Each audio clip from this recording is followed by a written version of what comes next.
বাসার অবস্থা খুবই খারাপ। সকলেই অসুস্থ, রান্না করার মতো তেমন কেউ নেই। এর মধ্যে আমার খেতে ইচ্ছে হলো কলিজা ভুনা। হাঁটতে বেরিয়ে কলিজা নিয়ে আসলাম এবং তা পড়ে আছে, কে রান্না করবে চিন্তা করছি। সেই মুহূর্তে আমার মেয়ে বলছে, মেহেরিমা, সে এখন অনেক ছোট, সে রান্না করবে। আলহামদুলিল্লাহ, আল্লাহর কাছে শুকরিয়া যে সে এত ছোটবেলাতে রান্না করে খাওয়াবে বলছে, এটা আমার জন্য অনেক বড় কিছু। তাই বললাম, চলো আমি তোমাকে দেখিয়ে দেবো, তুমি রান্না করবে আজকে। আমি নিজেও অনেকটা অসুস্থ, গতকালকে হাসপাতাল থেকে রিলিজ হলাম। এর মধ্যে আজকে বাসায় সকলেই অসুস্থ, রান্না বান্নার তো অনেকটা ঝামেলা হয়ে যায়। এখন ঝামেলার চিন্তা করলে তো আর হবে না, পেট যেহেতু আছে খেতে হবে, তো খাওয়ার জন্য রান্নায় নেমে পড়তে হবে। সেই হিসেবটাই কষে বাপ মেয়ে মিলে আজকে রান্নায় নেমে পড়লাম। আমার মেয়ের প্রথম রান্না এটি।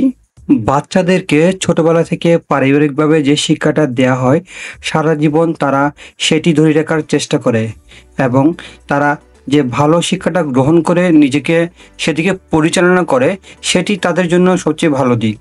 এখানে ছেলে বা মেয়ে বাচ্চার ক্ষেত্রে পার্থক্য নেই, সব বাচ্চাদেরকেই সব কাজ শেখানো উচিত। পারিবারিকভাবে বাচ্চারা ছোটবেলা থেকে যে শিক্ষাটা গ্রহণ করে থাকে, তাদের পরবর্তী জীবনে তারা যখন বড় হয়ে যায়, তখন সেই শিক্ষাটা তাদের জীবনে অনেক কাজ দেয়। একটি বাচ্চা কিভাবে একজন মানুষের সাথে মিশবে, চলবে, সেটা ছোটবেলা থেকে পরিবার থেকে শিখে আসে।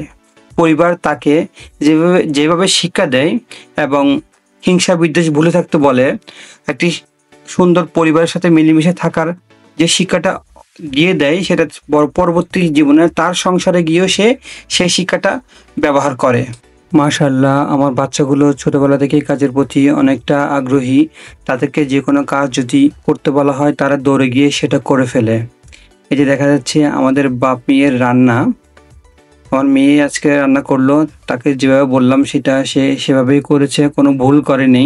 রান্নাকে শৈল্পিক কাজ মনে করা হয় এবং অনেকেই সেটাই গ্রহণ করে, তবে আমি এটাকে খুব কঠিন কাজ মনে করি।